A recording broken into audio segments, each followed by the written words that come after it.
Thank you, Madam President. I rise in opposition to this resolution in the strongest terms possible as a piece of war propaganda that I will not have my name or my vote attached to. This resolution on the war in Ukraine is riddled with half-truths, historical omissions, and dangerous conclusions that urge our nation down the path towards a potential global nuclear war, the likes of which no one alive or dead on this earth has ever seen, and one that humanity will never experience twice. Rather than urging peace talks to bring an end to this dangerous border dispute halfway across the world, this resolution presents a simplistic narrative with no grounding in the realities of foreign policy or the history of Eastern Europe since the end of the Cold War, in order to justify a continued blank check, now over $100 billion, much of it totally unaccounted for, from the pockets of U.S. taxpayers to the Ukrainian government in an undeclared proxy war with no exit strategy and in which continued escalation endangers the entire world.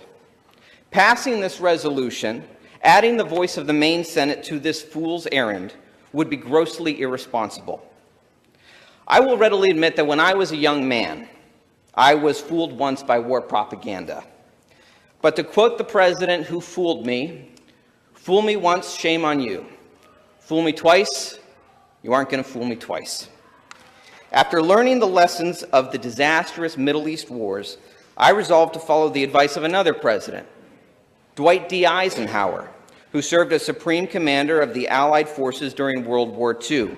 In his farewell address to Congress, he told America to beware the military-industrial complex.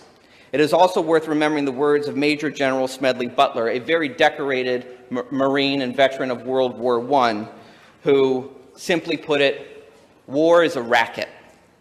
So whenever the bipartisan war machine, the uniparty in Washington, urges our country into foreign wars, it is the responsibility of all citizens, especially lawmakers and bodies like these, to maintain cool heads and ask basic questions.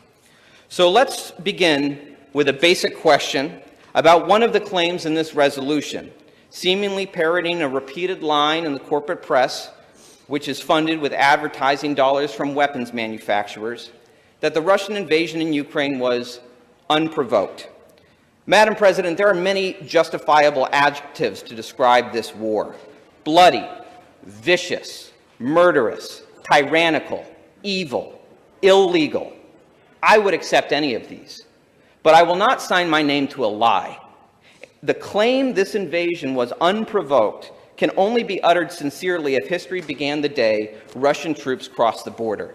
In truth, there's been a long line of provocations, many made by Washington officials, supposedly accountable to the American people, bringing us to this crisis point.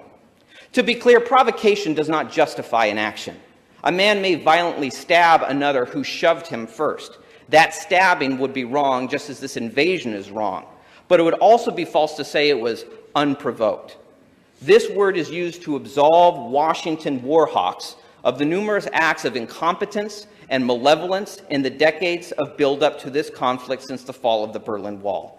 And if we do not acknowledge the actions of our own foreign policy elites in our own federal government that have contributed to this war, then we have no hope in prescribing a proper course of action to bring about a peaceful resolution. Throughout the Cold War, the #1 American foreign policy goal with regards to the Soviet Union was to keep nuclear weapons at bay. When the Cold War ended and the Soviet government dissolved, the nuclear arsenals remained, and so did the American interest in avoiding conflict that could bring about the end of the world as we know it. That's why there were agreements in those early days of the new era that Russia would not contest the reunification of Germany and its admittance into NATO. In exchange, American officials committed in writing that NATO would not extend, quote, 1 inch east beyond the German border. That agreement was promptly violated in the 1990s under President Clinton against the explicit warnings of American foreign policy experts who cautioned Russia would fear and react to these violations as nakedly hostile attempts to surround them militarily. And every American president since, Republicans and Democrats both, this is a bipartisan problem, has continued this manifest destiny policy of eastward NATO expansion towards the Russian border, disregarding the consistent warnings from both U.S. foreign policy realists and repeated red lines from the Russians that this is viewed as an existential threat to their national security. Some say NATO is a defensive alliance, so what does Russia have to worry about? I would ask them to tell that to Muammar Gaddafi, the former leader of Libya. His government invaded no other nation, and yet his life ended as he was sodomized to death in the streets after a NATO-led regime change war in his country. Is that what a defensive military alliance does? And for what purpose? Certainly no humanitarian outcome. The people of Libya now find themselves subject to open-air slave markets today in the 21st century. There is no excuse for invading a sovereign country. This is the principle readily proclaimed in this present foreign crisis, and one with which I heartily agree. But it is odd to hear this principle now often repeated in Washington by the very war hawks who I've watched since I was 12 years old, lying the American people into wars with invented pretexts to justify the invasion and occupation of sovereign Middle East countries for decades on end, paid for with the blood of our soldiers and the treasure of our taxpayers. And I wonder, Madam President, how we would feel as Americans if our roles were reversed. For a moment, I would ask this chamber to imagine a mirror reality, one in which the Russians won the Cold War and the Warsaw Pact was inducting Canada into its membership, putting their military on our border just north of Aroostook County. Would we shrug our shoulders and rest assured that the Warsaw Pact is only a defensive military alliance?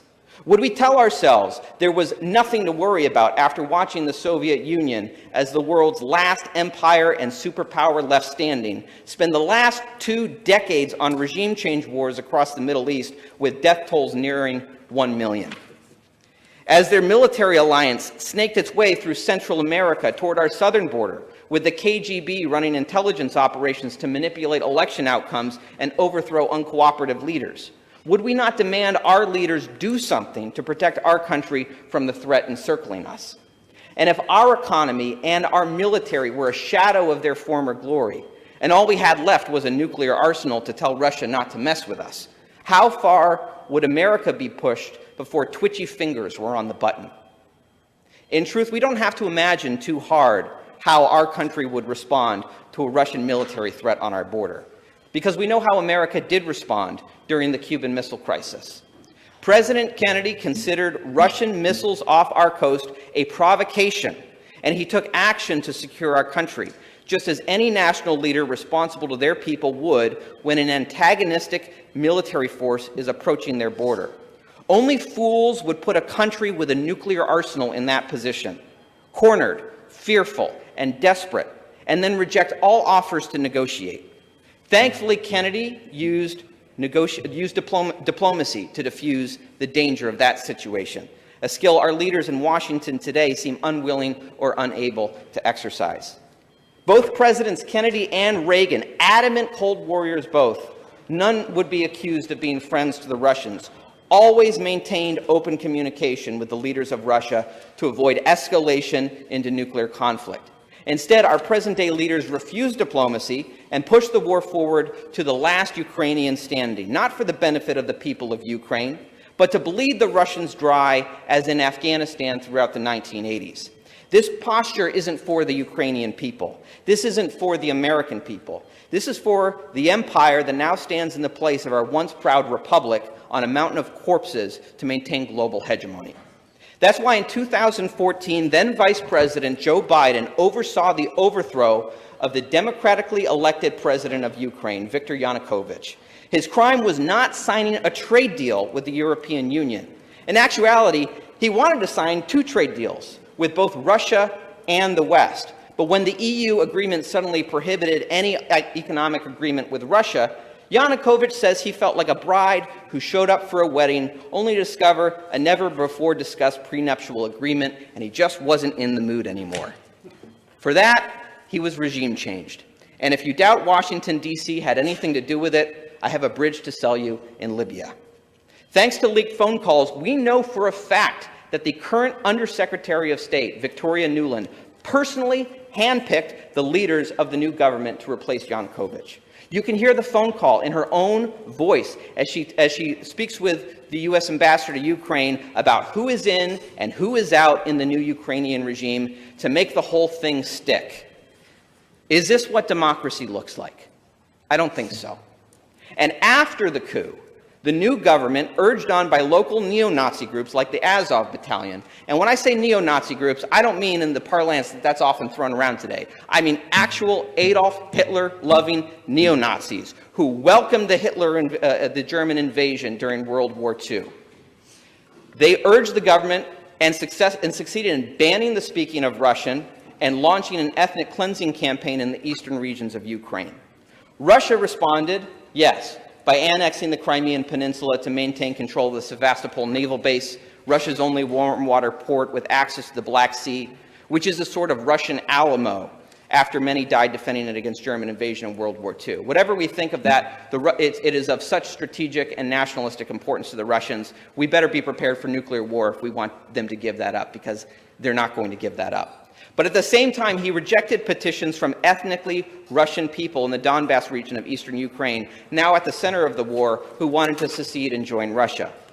But over the next 8 years, a civil war raged in these separatist regions. Our own government funneled weapons into the conflict. In 2016, I represented Maine on the National Platform Committee of my political party, along with our colleague, Senator Guerin of Penobscot County. At the time, I was shocked to read calls for sending these weapons into this civil war halfway across the world. That's why I opposed that language and fought to strike it from the document, warning that these policies could escalate into a nuclear conflict. And 7 years later, here we are, living under the shadow of it all. These are only some of the most significant provocations: NATO expansion, deposing a democratically elected government, funneling weapons into a civil war on Russia's border. I haven't even mentioned the torn-up nuclear treaties and the years of domestic anti-Russian propaganda pushed onto the American people through an unholy alliance between U.S. intelligence agencies and the corporate press. Do you all remember that report that Vladimir Putin was putting bounties on U.S. soldiers in Afghanistan? That story was as false as the reports of Iraqi soldiers ripping Kuwaiti babies from incubators in the lead-up to Desert Storm. Pure war propaganda. It was completely debunked. This disinformation was planted in the media by, quote, anonymous intelligence officials in the lead up to a major U.S. election. But if you ever read a retraction, you were lucky to find it on page 36 after months of front page coverage. That's how war propaganda works with the war machine. Lie, rinse, repeat, and never apologize. And let me preempt the accusations that I know will be coming likely outside this chamber, because I would never suggest that anyone in this chamber would make such accusations. But let me preempt it by stating clearly that Vladimir Putin, like so many governmental leaders across the world, is a tyrant. As a lover of liberty, he could be strung up like Saddam Hussein, and I wouldn't shed a tear. There's plenty of blood on his hands, and I'm sure that the day he meets his maker, there will be a lot to account for. So it is not for the sake of any despot that I oppose this resolution, but for love of our country and the wisdom of early leaders like George Washington and John Quincy Adams, who warned our country against entangling alliances, being drawn into European power struggles, and going abroad in search of monsters to destroy.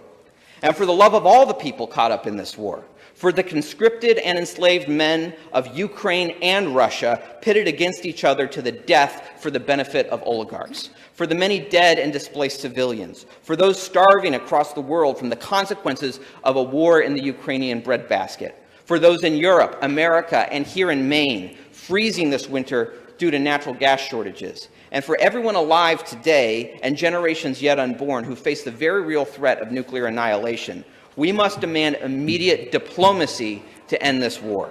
Yet we see no diplomacy from Washington.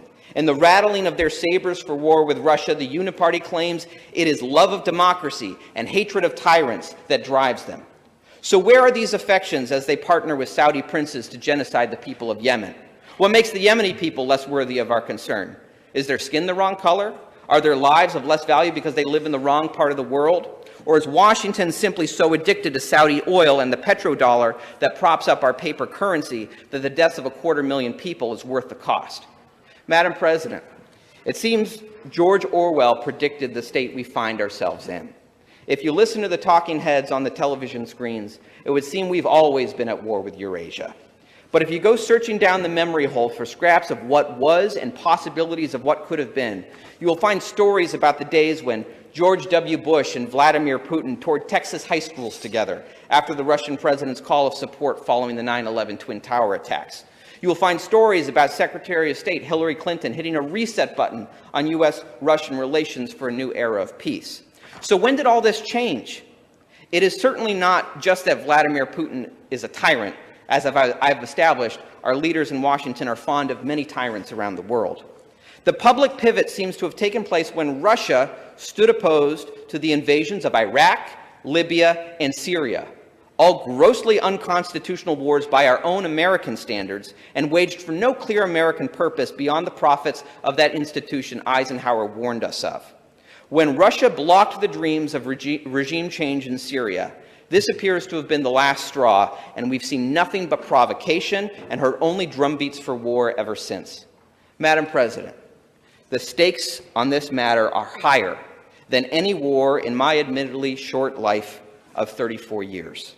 Unlike Iraq, the nuclear weapons are not the imagined fantasies of war profiteers. The arsenals are real. Continued escalation is toying with nuclear fire, which could set the world ablaze. Today, we are fortunate to be alive to be able to look back at Iraq and admit mistakes were made. But 20 years from now, will we be so able under the clouds of nuclear winter? Even should the nukes stay put, and God help us, I hope so, nothing else good can be had from this war.